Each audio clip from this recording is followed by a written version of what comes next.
চাকরি প্রত্যাশী ভাই ও বোনেরা, আপনারা যারা পরীক্ষা দিবেন আপনাদের পরীক্ষাটি লিখিত হবে। আমি আবারও বলি, আপনারা যারা পরীক্ষা দিবেন আপনাদের পরীক্ষাটি লিখিত। আজকে একটি লিখিত পরীক্ষার প্রশ্ন প্যাটার্ন নিয়ে এসেছি। ইনশাল্লাহ এই প্যাটার্ন থেকে 35 থেকে 40 নাম্বার অনায়াসে কমন পাবেন। শুধু ধৈর্য সহকারে সম্পূর্ণ ভিডিওটা দেখেন, আপনি পরীক্ষায় পাশ করতে পারবেন। পরীক্ষার প্রশ্ন প্যাটার্ন যেমন থাকবে সেম প্যাটার্নে আমরা একটি চূড়ান্ত সাজেশন তৈরি করেছি, একদম শর্ট করে। এই স্পেশাল চূড়ান্ত সাজেশনটি নিতে স্ক্রিনে দেওয়া হোয়াটসঅ্যাপ নাম্বার রয়েছে, ইমো নাম্বার রয়েছে, দুটোর মধ্যে যে কোনো একটি মেসেজ করে সাজেশনটি সংগ্রহ করুন। সাজেশনের মূল্য 100 টাকা। শুধু হোয়াটসঅ্যাপ অথবা ইমোতে যে কোনো একটাই মেসেজ করে সাথে সাথে সাজেশনটি সংগ্রহ করবেন।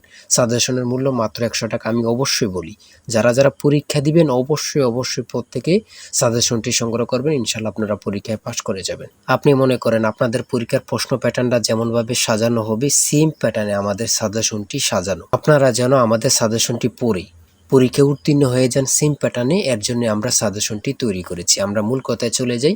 লিখিত পরীক্ষাটা কি, ওটা আগে আমাদের বুঝতে হবে। কারক ও বিভক্তি থেকে থাকবে, তারপর এক কথা প্রকাশ থেকে থাকবে, বিপরীত শব্দ থাকবে, ইংরেজি থেকে ট্রান্সলেট থাকবে, ভয়েস থেকে থাকবে, প্রিপোজিশন থেকে থাকবে, তারপরে অঙ্ক থাকবে, সর্বশেষ সাধারণ জ্ঞান থাকবে। লিখিত পরীক্ষাটা এতটুকুই। আমি কিন্তু সম্পূর্ণ প্যাটার্নটা দেখিয়ে দিচ্ছি, আপনারা দেখেন।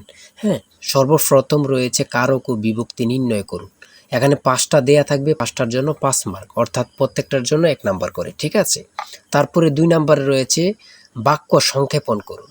বাক্য সংক্ষেপণ করুন, এখানে 5টা দেয়া থাকবে, 5টার জন্য 5 মার্ক কিন্তু আপনারা পেয়ে যাবেন। তারপরে 3 নাম্বারে রয়েছে অর্থসহ বাক্য রচনা করুন। অর্থসহ বাক্য রচনা করুন বাক দ্বারা। আপনারা এখানে 3টা থাকতে পারে, 5টা থাকতে পারে, প্রত্যেকটার জন্য 1 নাম্বার করে। হ্যাঁ, তারপরে রয়েছে সমার্থক শব্দ লিখুন। এখানে 2টা দিয়েছে, অনেক সময় সমার্থক শব্দ থাকে না, ঠিক আছে, এটা থাকলেও থাকতে পারে। হ্যাঁ, তারপরে রয়েছে 5 নম্বরে রয়েছে প্রবাসী আয় বৃদ্ধিতে করণীয় বিষয়ে সংক্ষিপ্ত প্রবন্ধ রচনা করুন। এখানে কিন্তু বর্তমানে প্রবাসী যারা রিমিটেন্স পাঠায়, এটা কিন্তু খুবই গুরুত্বপূর্ণ বাংলাদেশের জন্য। এই সম্পর্কে কিন্তু আপনাদের শর্ট করে একটি রচনা লিখতে বলবে, এটার জন্য কিন্তু 5 নাম্বার। হ্যাঁ, তারপরে সংক্ষেপে কয়েকটি প্রশ্ন থাকবে। তাই বলি অবশ্যই আমাদের চ্যানেলটি সাবস্ক্রাইব ও পেজটি ফলো দিয়ে রাখবেন। কেন? পরীক্ষার নোটিশ, পরীক্ষার রেজাল্ট, পরীক্ষার প্রশ্ন সমাধান, যাবতীয় সকল তথ্য সবার আগে আমরা ভিডিও আপলোড দিয়ে রাখি। আপনি যদি চ্যানেলটি সাবস্ক্রাইব, পেজটি ফলো দিয়ে রাখেন, সবার আগে চলে যাবে আপনার কাছে নোটিফিকেশন। মনে করেন আপনি পরীক্ষা দিয়েছেন, পরীক্ষার প্রশ্ন সমাধান দেখিয়ে দিব, তারপরে রেজাল্টের অপেক্ষা করা লাগবে না, আমাদের চ্যানেলে পেয়ে যাবেন, সকল তথ্য পেয়ে যাবেন, এবং কি নতুন নতুন চাকরির তথ্য পেয়ে যাবে। সার্কুলার দেওয়ার সাথে সাথে আমাদের চ্যানেলে আপলোড দেওয়া হবে। আপনি শুধু আমাদের চ্যানেলটি সাবস্ক্রাইব, পেজটি ফলো দিয়ে রাখলে সবার আগে চলে যাবে আপনার কাছে নোটিফিকেশন। তাই অবশ্যই চ্যানেলটি সাবস্ক্রাইব, পেজটি ফলো দিয়ে আমাদের মেম্বার সদস্য হয়ে আমাদের সাথেই থাকবেন। সংক্ষিপ্ত প্রশ্নের উত্তর দিন। এখানে 5টা থাকবে, 6টা থাকবে, যতটা প্রশ্ন থাকে অতটা প্রশ্নের মান কিন্তু 1 করে। হ্যাঁ,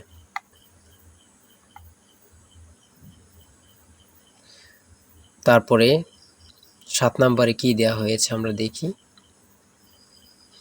এদিক দিয়ে আছে সংক্ষিপ্ত প্রশ্ন, এনবি এর পূর্ণরূপ কি, এগুলো দিয়েছে। হ্যাঁ, তারপরে 7 নম্বরে দিয়েছে প্রিপোজিশন। 7 নম্বরে দিয়েছে প্রিপোজিশন, 5টা থাকবে, 5টার জন্য 5 মার্ক। হ্যাঁ, তারপর 8 নম্বরে রয়েছে write the meaning of following fires. হ্যাঁ, এখানে 5টা থাকবে, 5টার জন্য 5 নাম্বার। অর্থাৎ আমি বলি যতটি প্রশ্ন থাকবে ঠিক অত নাম্বার থাকবে। হ্যাঁ, একটা থাকলে 1 নাম্বার, 2টা থাকলে 2 নাম্বার, এমনভাবে কিন্তু লিখিত পরীক্ষা অনুষ্ঠিত হয়ে থাকে।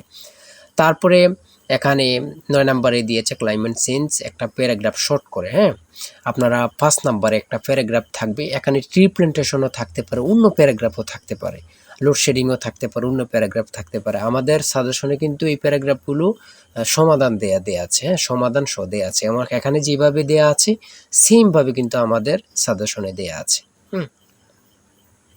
তারপরে আমরা ইংরেজি অংশ শেষ করেছি, গণিত অংশ দেখি। 500 মিটার লম্বা একটি ট্রেন 30 কিলোমিটার ঘন্টা গতিতে চলছে। 250 মিটার লম্বা একটি স্টেশন অতিক্রম করতে ট্রেনটির কত সময় লাগবে? এখানে যেমনভাবে প্রত্যেকটি অঙ্ক ইংরেজি, বাংলা সকল কিছুর ব্যাখ্যা দেওয়া আছে, সেমভাবে কিন্তু আমাদের সাজেশনে ব্যাখ্যা দেওয়া আছে। হ্যাঁ, এগুলো আপনারা দেখে নেন, সমাধানটা দেওয়া আছে। তারপরে মান নির্ণয় থেকে একটা অঙ্ক দিয়েছে। প্রত্যেকটা অঙ্কের জন্য কিন্তু 5 নাম্বার করে। প্রত্যেকটা অঙ্কের জন্য কিন্তু 5 নাম্বার করে। একটি দ্রব্য 378 টাকায় বিক্রয় করলে যত ক্ষতি হয়, 450 টাকায় বিক্রয় করলে তার 3 গুণ লাভ হয়। দ্রব্যটির ক্রয় মূল্য কত? অঙ্কটা সমাধান দেওয়া আছে, আপনারা দেখে নিন। তারপরে রয়েছে 13 নম্বর, একটি শ্রেণীতে যতজন ছাত্র আছে প্রত্যেকটি তত টাকা করে দিলে মোট ৬,৫৬১ টাকা হয়। ছাত্র সংখ্যা কত? হ্যাঁ, এখানে সমাধানটা দেয়া আছে, আপনারা দেখে নিন। সর্বশেষ সংক্ষিপ্ত প্রশ্ন উত্তর। এখানে পূর্ণরূপ থেকে প্রশ্ন থাকবে, একটা বলেন দুইটা বলেন, প্রশ্ন থাকবে পূর্ণরূপ থেকে।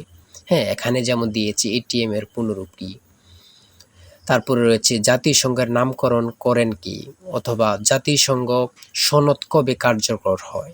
হ্যাঁ, এখানে যেই সাধারণ জ্ঞানগুলো নিয়েছে খুবই গুরুত্বপূর্ণ। কোন অক্ষাংশকে মকর ক্রান্তি এবং কোন অক্ষাংশকে কর্কট ক্রান্তি বলা হয়। তারপরে রয়েছে 2025-2026 অর্থ বছরের প্রস্তাবিত বাজেট কত। বর্তমানে বাংলাদেশের মানুষের মাথাপিছু আয় কত। খুবই গুরুত্বপূর্ণ একটি প্রশ্ন। আয়তন বাংলাদেশের সবচেয়ে বড় জেলা এবং সবচেয়ে ছোট জেলার নাম লিখুন। খুবই গুরুত্বপূর্ণ। বর্তমানে যে প্রশ্নগুলো আসে সেগুলো নিয়ে কিন্তু আমাদের সাজেশনটি রচিত। তারপরে রয়েছে জাতীয় স্মৃতিসৌধ ও কেন্দ্রীয় শহীদ মিনারের স্থপতি কে। এটা কিন্তু অনেক চাকরির পরীক্ষা আসে। হ্যাঁ, তারপরে রয়েছে পদ্মা নদী বাংলাদেশে কোন জেলা দিয়ে প্রবেশ করেছে। বাংলাদেশ ও মায়ানমারকে বিভক্তকারী নদীর নাম কি?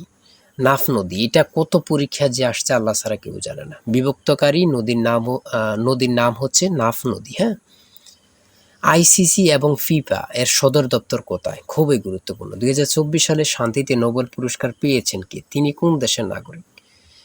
তারপরে সর্বশেষ যে প্রশ্নটি রয়েছে সেটা হচ্ছে বাংলাদেশের জাতীয় পতাকা ডিজাইনারকে। জাতীয় পতাকার দৈর্ঘ্য ও প্রস্থের অনুপাত কত? খুবই গুরুত্বপূর্ণ এই প্রশ্নটি। হ্যাঁ, আমি আশা রাখি প্রত্যেকে এই প্রশ্ন প্যাটার্নটা দেখবেন এবং কি আমাদের সাজেশনটি সংগ্রহ করতে এই নাম্বারে জিসান স্যারের চূড়ান্ত সাজেশন কিনতে হোয়াটসঅ্যাপ অথবা ইমোতে মেসেজ করবেন। শুধু হোয়াটসঅ্যাপ অথবা ইমোতে মেসেজ করে সাথে সংগ্রহ করেন। আমি আশা রাখি প্রত্যেকে আমাদের সাজেশনটি সংগ্রহ করবেন।